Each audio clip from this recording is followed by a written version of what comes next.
I'm Keith Lewis, back for part 2 of our 3-part mixing tutorial for the Music Weeklies community. In part 1, we set up a rough mix and kind of organized our project so we can mix in a clear and logical way. Now in part 2, we're going to be approaching dynamic processing, which is using 3 different types of plugins, compressors, equalizers, and reverb, to further enhance those 3 qualities that we were talking about in part 1.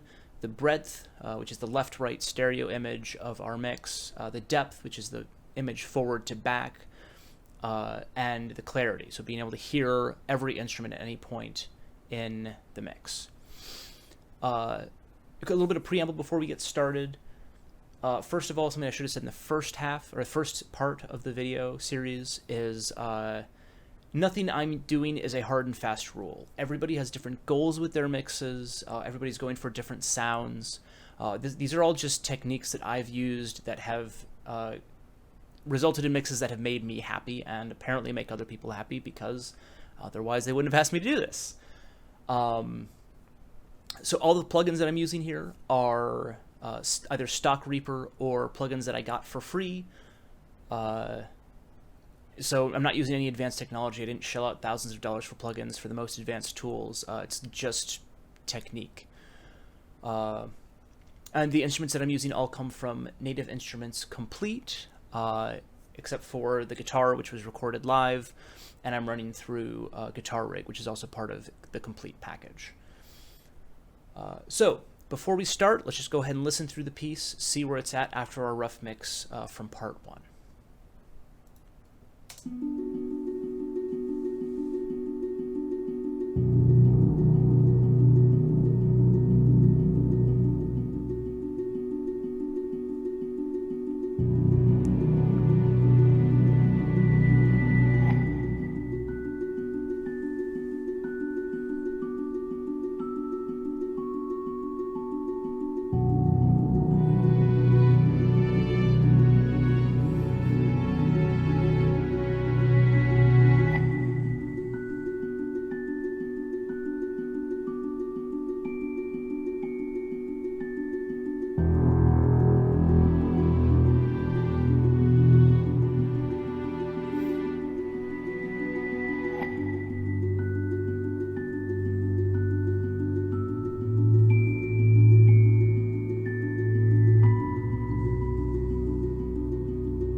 So we left things in a pretty good place, but there's definitely some work to be done, especially with respect to the clarity and depth of our mix.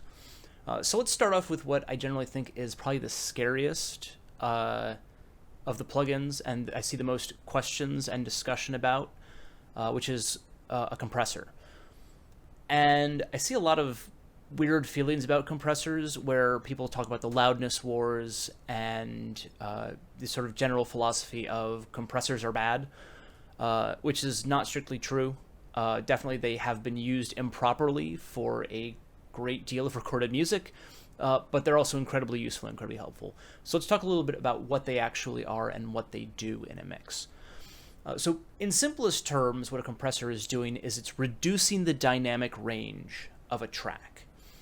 And what this allows you to do is say, okay, as opposed to having something that goes from -40 to -10 decibels, you can only bring that up 10 decibels before it clips. So the stuff that's down at -40, you can't really hear it all that well. So if you could, say, reduce that to -40 to -20, suddenly you can bring that up 20 decibels, and the stuff that's at -40 is far more audible. And usually that's a pretty ridiculously huge dynamic range I pulled those numbers off the top of my head. That's not really a real-world application of compressors. So let's take a look at what an actual compressor looks like and what it's actually doing. So something that the compressor generally gets applied to as a general rule is the kick drum. So let's go ahead and solo that and just take a look at what we're dealing with. So you can see I've popped a compressor in here. This is just a default compressor in Reaper. It's got all its default settings on it. Nothing too complicated going on here.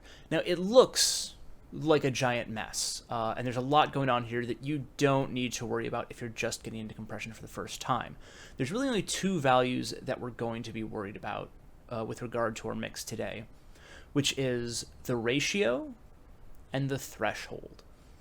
So what these actually do is the threshold is basically the volume at which you're telling the compressor to engage. So if we play the kick drum track, you can see my threshold set at 0 decibels, so it's not doing anything because my kick isn't even getting close to that. No matter what I do with any other value, the compressor will not turn on here. So let's grab our threshold and just bring it down to a point where it's starting to, where the kick drum is starting to get past it. I don't want it to be down here where the level is always causing the compressor to engage. I really just want it dealing with the absolute highest levels it gets to at this point. Now, the ratio is the amount by which it reduces the level past the threshold. So let's say that my peak is, my threshold is right here set to about -14. So what happens when the level actually reaches -10? Well, I've gone 4 decibels past my threshold. So if I set my ratio at, I'm going to put this in as a value because I don't like the slider here, 2 to 1, now instead of going to -10, it will reduce by 2 because the difference there between my threshold and my peak is 4. I'm reducing that to a 2 decibel increase. So I'm cutting anything that goes past the threshold in half. And let's hear what that does to the sound. Here is, I've turned the compressor off. Here's the original kick drum. And now on. Not a huge noticeable difference. Really, you can see, so this little meter over here with the red is the amount that it is reducing the volume by. So you can see it's just kind of taking off the very front. It's reducing that by not a huge amount.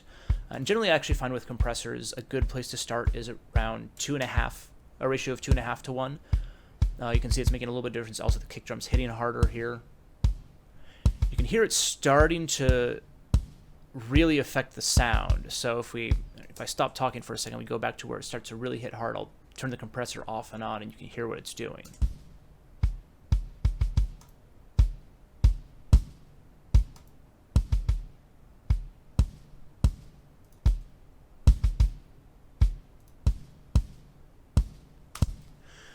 So you can hear there's a lot more presence to the kick, but it's also losing a lot of the attack. Now what that means is I've probably set my threshold a little bit too low. It's grabbing too much of the sound and reducing it. So I'm actually going to bump my threshold up a bit to -10. And let's listen to what that does.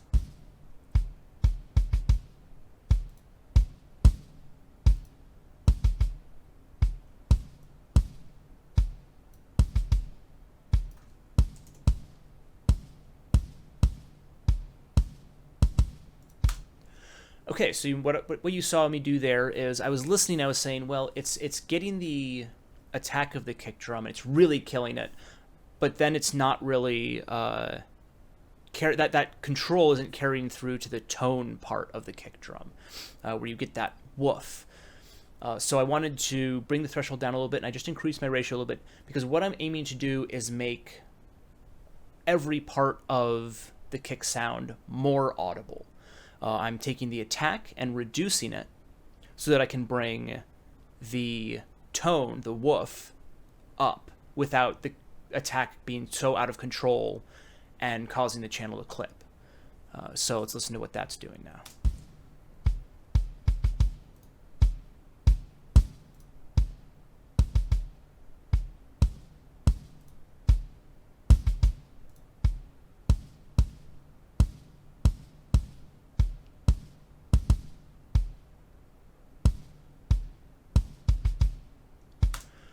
All right, so that's probably a good place in terms of the presence of the kick drum, and that's what compressors can really help with, is making something feel like it is closer to you because you're now hearing every part of the sound. You're not getting this feeling of distance because you're losing parts of the sound that are going away as something takes time to get to you.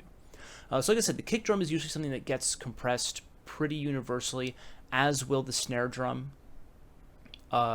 And the drum kit overall, I'll also generally compress just because there's a whole lot of what we call transients in percussion. And a transient is, if you think about like a snare drum especially, when you hit a snare drum, it's super loud right at the beginning and very, very quickly falls off. And those transients only occur, that's where the name comes from, over a itty-bitty little period of time that frankly is not even worth thinking about. The human ear can't actually perceive all of the information in that transient. So you just compress the front, bring the transient down so that you have you can bring the rest of the tone of the drum up. And obviously percussion has a lot of that because it's a lot of striking things, has very quick, very loud transients followed by fairly short decays. So the compressors are used to even all of that out. So what I'm going to do is just go through and add compression to a couple of the pieces of the kit to even out the tone, and we can listen to what all that sounds like by comparison. All right, so I've got some general compression set over the drums, especially on the kick, snare, and toms. Those are the ones in particular tend to need a little help taking the attack off and boosting the tone. Now, it's important to note that the compressor ultimately does make things quieter, so you need to compensate by bringing the level of the thing that you're compressing up. Usually, always use your ears to make that judgment yourself. Now, I've got the drum bus also set up under a compressor, and it's got ratio of 2.5 and threshold of -20. Nothing crazy. It's not doing anything nuts, but I do want to use this to demonstrate something like overuse of a compressor. So here's what it sounds like compressed. Let's go to the full.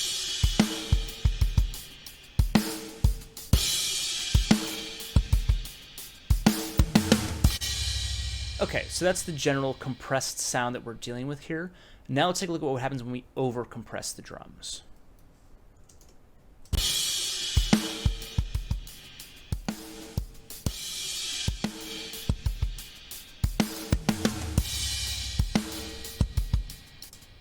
Okay, so you can hear one, nothing has any tone anymore. You've limited the dynamic range way too much, so there's no definition to the sound. Also, what happens if you listen closely, you can hear every time the kick hits, everything else drops. This is known as pumping, and it's usually indicative of, you hear it a lot in EDM music because the kick is so much louder than anything else that when the kick hits, the compressor that's on everything engages and the volume of everything drops. It actually can be used in kind of a cool effect way, but usually it's the sign of someone who's just a little overzealous with their compressor, and it's affecting the whole mix. So anyway, that is pretty much how compressors work and how I use them on drum kits. I also, as a general rule, use them on basses because, again, lots of attack that you want to reduce so you can bring out the tone without clipping ensuing. I just noticed my snare channel is clipping, so I'll probably need to go in and fix that. It means I've I'm probably making up the compression a little too much and need to adjust my settings there a little bit. So that's how I generally use compression on percussion, because it's something that needs it. A couple other things that I typically will use compression as a general rule on are bass, and that's just because, again, same problem where you want to sort of reduce that attack, make it control it a little more so you can really bring the tone out without worrying about clipping. But right now, I just want to take a look at compression in a little bit of a different context, which is dynamic control. Less about the tone and presence, and more about just making sure that everything's audible. This is a clarity issue. And a big issue that I have with this particular composition are my staccato strings. I played them in live. The velocities are all over the place. Let's give it a quick listen just so we can demonstrate what I'm talking about.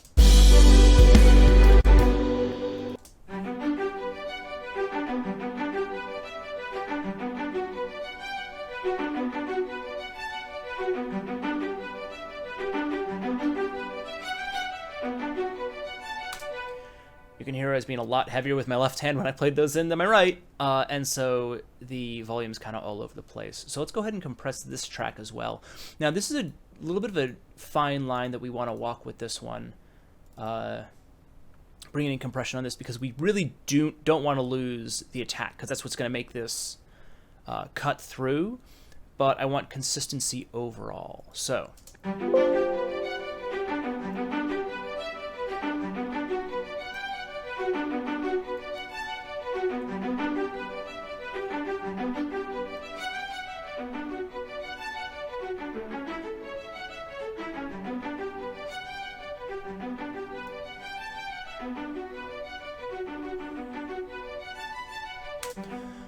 So you can see I've set a fairly low threshold, -28. I'm making sure that the compressor's pretty much always engaged, and I've set a really high ratio of 5. That's pretty extreme as far as compression goes, especially for me. I tend to be a little more reserved because I like dynamic range. But in this case, I really want these strings to be cutting through. I really want them to be audible the entire time without being annoying, without really having that high-end making things obnoxious for to listen to. So let's put that back in the mix. You also notice that because I've got the compressor on all the time, the level's coming way down, so I'm definitely going to have to make that up in the level. So let's go over here and bring this back into the mix. And you can hear now it's barely audible, so I definitely need to make up that level with the fader.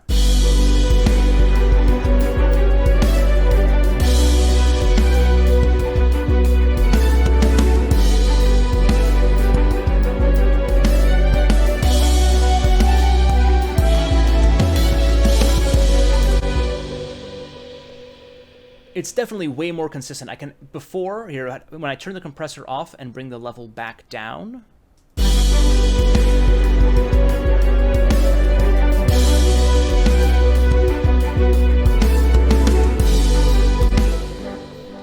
you can hear it's definitely there, but it's all attack. You can't really hear what note the notes are. So when I re-engage the compressor and bring the fader back up,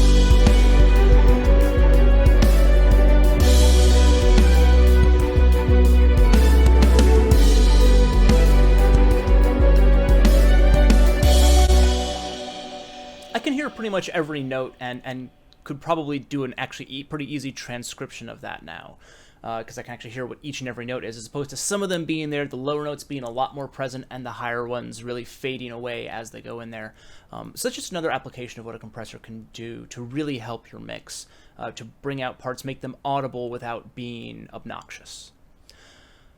So now that we've established what we can do with compressors, let's take a look at our next plugin, the equalizer, sometimes referred to as the EQ. This is something that a lot of people use. I feel like a lot of people probably understand the principles of what actually makes it work, but don't necessarily use it for, don't really maximize the potential of what this tool can do. So let's actually go back to the drum kit, because drums usually need a lot of help in terms of processing so that they don't overpower everything else. And let's just head straight back to the kick drum, because it sounds good and we like to mess with it. So, as a general rule, you actually want to put your EQ in to get the tone of the drum before you put the compressor on. I just wanted to start with compression because it was a little bit of a bigger topic to talk about. But let's go ahead and drop our EQ in here. And again, I'm just using the stock equalizer in Reaper. I'm going to put my compressor behind the EQ. The order here, left to right, is how the plugins actually engage.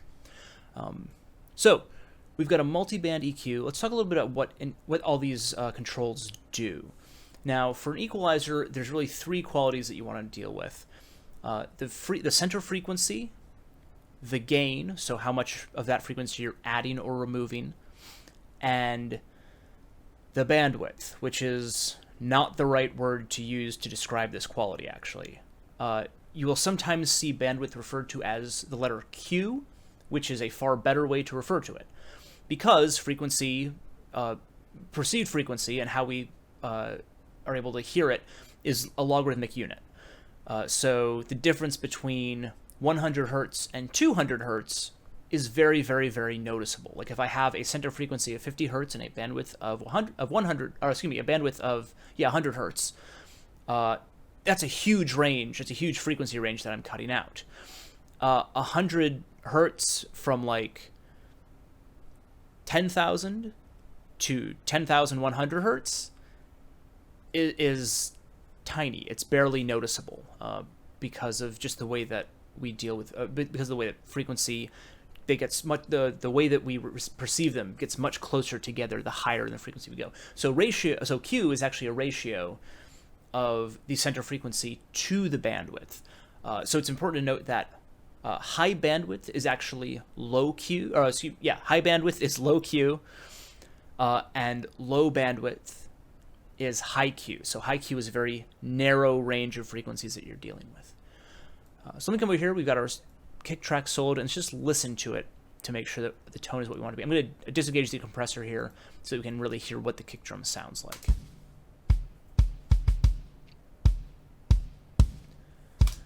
Now I'm cheating a little bit here because I'm using a kick drum sample. A recorded kick drum will need a lot more treatment. A sample, if it's sold in a sample pack, it already has some compression and equalization on it to make it sound good enough to just use for anybody without treatment. But one thing that I would like to do is get a little more tone out of this kick drum. So how do we find that? How do we get that? Well, the answer is you solo it and you listen, and let's grab up any one of these frequency bands. And I like to set my bandwidth fairly narrow to do this. And what you can do is just grab this little point here and just move it around and see where do we get a little more tone out of the drum. And you can be pretty violent with this. Okay, there, oh. Hearing a lot more body out of the drum. And there's a lot more of the thwappy sound, especially if I move up here. Ooh, I ran out of track. You hear a lot more thwap. But there is still some stuff that's getting boosted there. If I bring this back down, you can really hear that some of the tone to the drum being there as well. Okay, so we found two places that are really sort of prime candidates for improving the tone of our kick drum here. Now I'm going to zero everything out again. And I'm going to do something that's a little bit of my own technique that I shouldn't say my own technique, a technique that I've picked up that I don't get to see used a whole lot, which is say, I'm actually not going to increase any of these frequencies. I'm not going to increase the gain on any of these frequencies. I find that tends to be dangerous in terms of making things really obnoxious to listen to. I'd much rather remove the frequencies I don't want. I shouldn't say remove. I'm reducing the frequencies that I don't want so that the frequencies that I do want stand out more. So I found that here around like 100, 120 hertz, I got some really good tone. And I found that here around 2 to 3K, I also found some pretty good tone to the drum. So I'm going to just kind of reduce everything that's not those. I'm going to take my first is the shelf. Also, I should talk about the types of curves in EQ. We have shelves, which take everything above or below that frequency. So a low shelf would take everything below that frequency and boost it all. We also have a band, which is usually what we think of, which is this sort of curve, this lump. I'm going to reduce this going to increase my Q a little bit, reducing the bandwidth, because I feel like it's taking a lot out, taking a big chunk out. And then we have a pass filter, which starts a roll-off. Now, the names are a little bit confusing. A high-pass filter affects the low frequencies. So let me demonstrate this with our highest band here, or our highest frequency value. I'm going to set this to be a high-pass filter. You can see it takes out the low frequencies. It starts a roll-off, kind of centers the curve of the roll-off around the frequency that you're at, and rolls everything off. That's what a pass filter does. That's for if you want to remove a lot of frequencies. We don't need to do that here. We're going to go back to a high shelf. There we go. So I also I'm going to move this guy over to, what was it? I said 2 to 3K. So like 2500, set my gain to 0. And it's going to kind of roll off the top end, take a little bit of that thwappy sound out. Let's go ahead and bring that in so it's a little more severe. We're a little closer to 0 at 3. Now go ahead and listen back to this.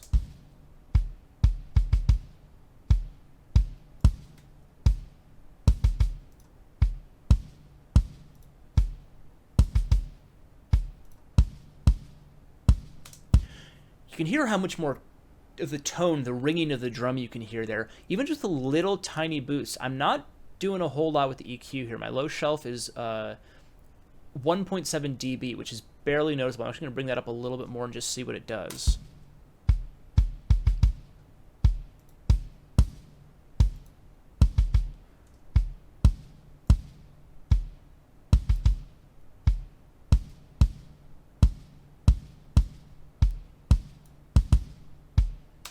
Okay, so it turns out that wasn't really doing much, which is one of the important parts of A/B in things, is turning things on and off. So we can just set that to 0. And a lot of the tone is actually just coming from reducing these, and the overall level is going to come up. Now I'm also going to engage my compressor and see what how the overall tone is affected.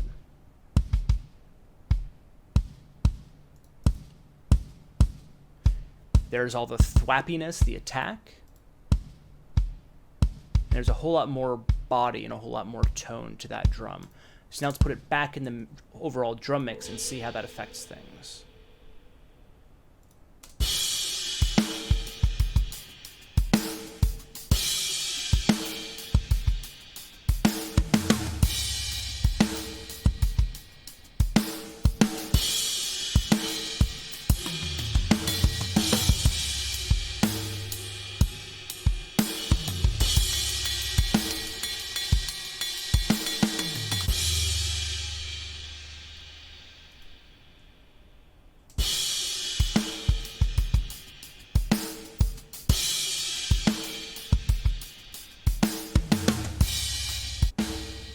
Yeah, I'm liking that sound a lot better. So that's a good way to use the equalizer to affect the tone of the instrument that you apply it to really accentuate its qualities, its best qualities, and make those stand out. Now, another good way to use an EQ is to use it to sort of carve space in your mix for other things to come through. And a really good example of this is going to be our strings, because strings tend to be very washy. They tend to kind of go everywhere in the frequency range. They have very scratchy high end because of the bows. They have very full sounds because of the resonance of the instruments. And then, of course, especially with cellos and basses, you get these big, boomy, low end sounds. So let's go ahead and take a look at our string channel. Now, with the strings, you're going to have to put this in the overall mix to see how it affects the whole thing. To use EQ this way. So we're going to be switching back and forth a lot. We're actually going to hurt the tone of the strings a little bit because of their role in the mix. So let's just listen to where they come in.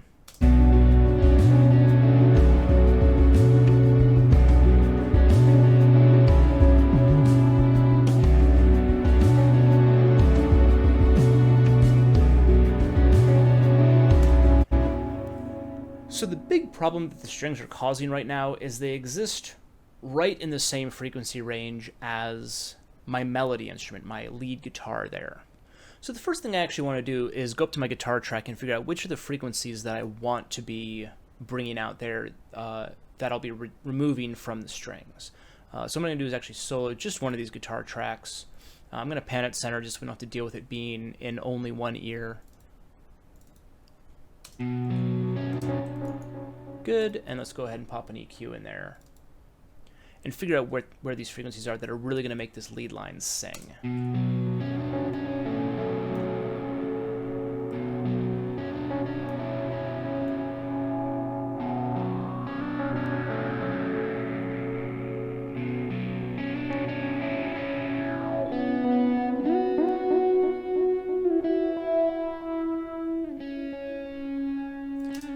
You see, I'm also going down just to see what happens when I remove certain frequencies, because it's kind of hard. I'm having a little bit of a hard time hearing where the center of the tone is.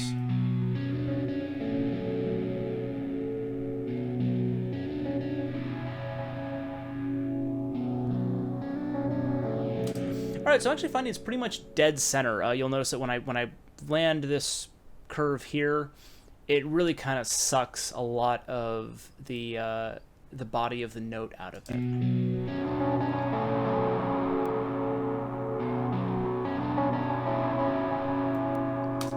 Yeah, so pretty much dead center, 1K will be a good place to probably reduce those strings. So go ahead and zero this out. Oops, wrong control. There we go. And let's head back down to our strings and suck some of that 1K out of there. Oh. And don't forget to put things back when you are done with them. Setting the pan back to where it was. Alright, going back down to the strings. Let's go ahead and pop an EQ on this channel. And we'll just go ahead and pop these, suck these out. Now, if you listen to the actual string parts,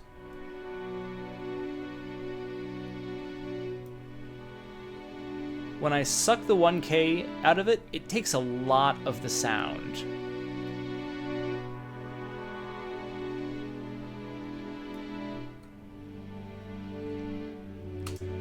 But you know what? That's okay.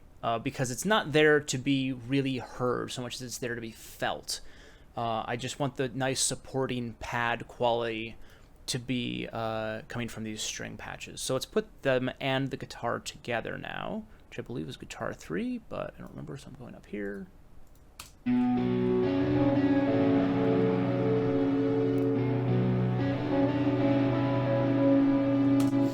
Now, just like the compressor, because I'm removing frequencies here, I'm going to want to make up a little bit of that volume so that they're still audible, because you can see even just with these two instruments soloed, we've almost completely lost the strings now. It's also because I use a very wide bandwidth. I'll be refining that once we get this relationship a little better figured out.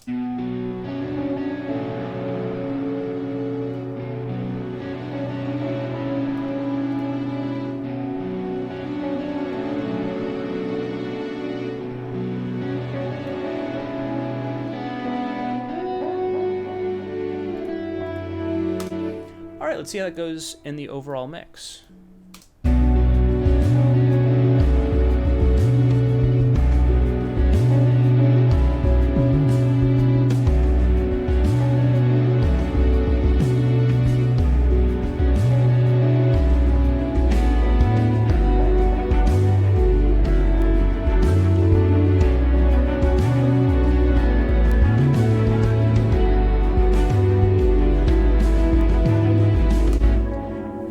That feels way better to me. That guitar is coming through much clearer, and I'm actually going to go back up to the guitar and just remove a little bit of the low end because I feel like it's getting a little bit muddy.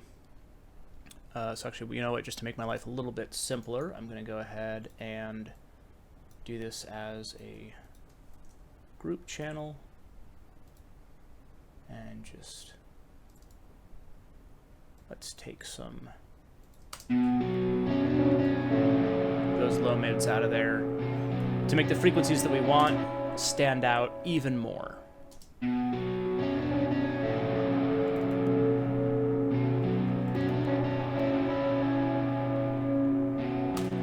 On its own, it feels like I've made the guitar tone worse, but I think in the overall mix is actually going to help a lot with making it come through. Again, I can make up a little bit of volume now that I've removed these big, muddy low mids.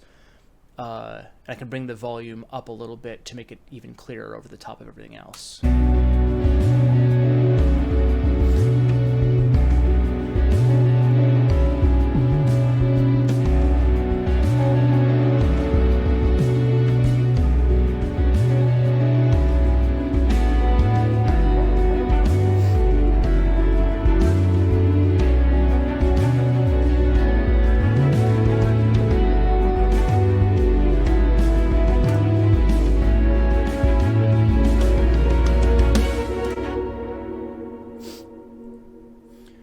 You'll also notice that as I keep adding plugins, my computer gets slower and slower, and as I am a compulsive saver, this will start to cause the save times to go longer and longer to look like Reaper's about to crash. Hopefully the strain of running all these plugins and doing screen capture and doing audio capture does not prove too much for my computer. It's definitely getting old. So I probably need to upgrade a little bit if I'm going to run this many plugins at the same time. So those are a couple ways you can use equalization to improve your mix. You can improve the tone of an individual instrument or emphasize another instrument that is being interfered with by some of your more background elements. So now let's talk about reverb. Reverb, I think, is probably the most understood tool and most popular tool to use for dynamic control. So we're just going to do a quick look over at what it is, a quick overview of what reverb is and how it gets used. So we're going to really want to establish our forward to back structure here.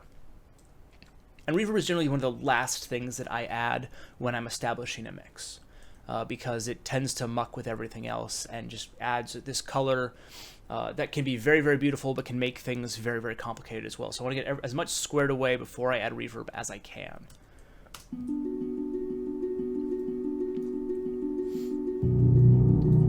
So that harp is very, very close. On the one hand, I like that because I want it to be present, I want it to be felt throughout, but here at the beginning, it's sounding way too direct for everything else that's going on. So I'm going to go ahead and push this back in the mix a little bit. And this is where I'm using something that isn't stock Reaper because the Reaper reverb is really not good. And I'm actually going to go ahead and add one of my favorite reverbs that I have, the TC Electronic M30. I think that this was retired. It is now available as the M32, I'm thinking. I probably should have looked this up before I started recording. But I'm going to use the M30. It's a really just nice, easy hall reverb, very simple controls. The only things that we're really going to be worried about are our decay time and our mix. The mix sets default to 100%. We'll get into why that is particularly useful in the next part. But for now, we're going to turn that off, just set our mix. Decay time is literally how long the reverb takes to go from the beginning of the sound to complete silence. So the longer reverb, the longer a tail you'll have on it. Let's go ahead and solo our harp sound. There it is.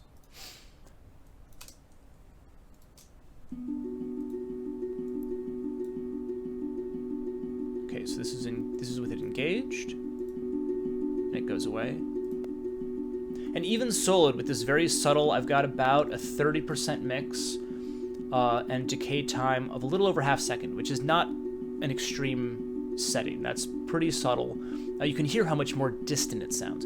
Now, the things that play into that are not only the actual reverb, the reverberation, making it feel like it's further away or in a bigger room. It also has to do with the fact that it colors the sound, usually adding high frequencies and taking lower ones away. Higher frequencies are higher energy. They tend to be more emphasized as you move further away from an actual sound source. You can see if I crank the decay time up,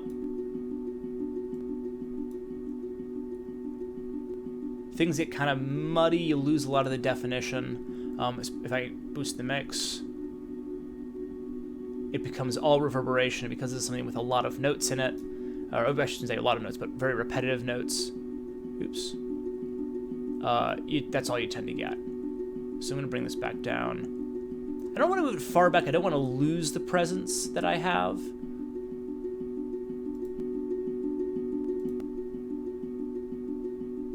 I just want it to feel a little further away from the mic or from the listener. So let's go ahead and let's listen to it in one of the fuller sections and make sure that it's still present enough to be heard.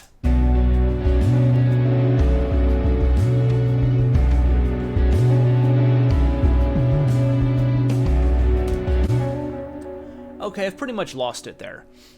So I'm going to go ahead and reduce my mix a little bit, get a little more of that direct sound.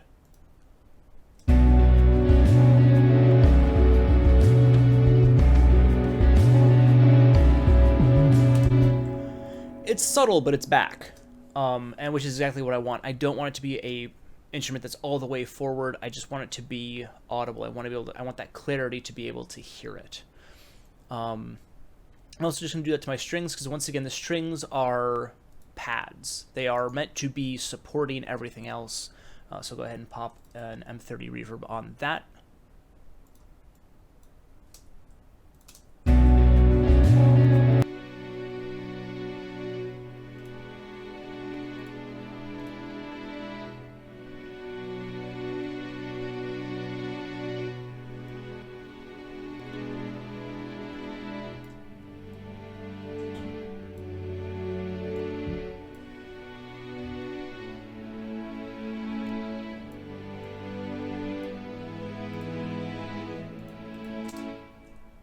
Put it back in the mix.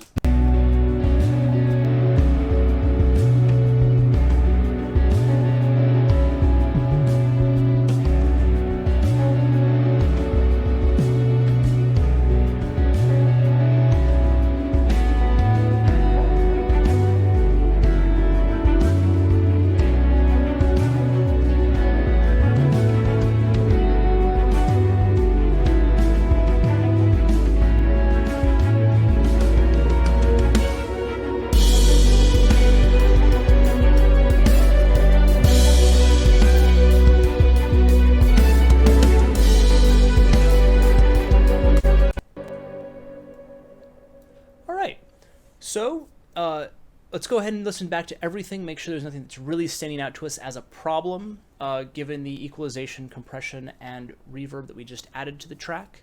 And we'll just compare it to what it sounded like at the beginning.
there you have it. Our track has been further enhanced by some dynamic processing. Feel free to go back to the beginning of the video and compare it to what we played at the beginning.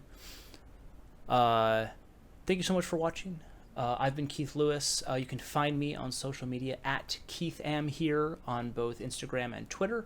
And I have a YouTube channel here on YouTube, mostly focused around bass stuff, but depending on how these are received, there may be some more audio stuff popping up there as well.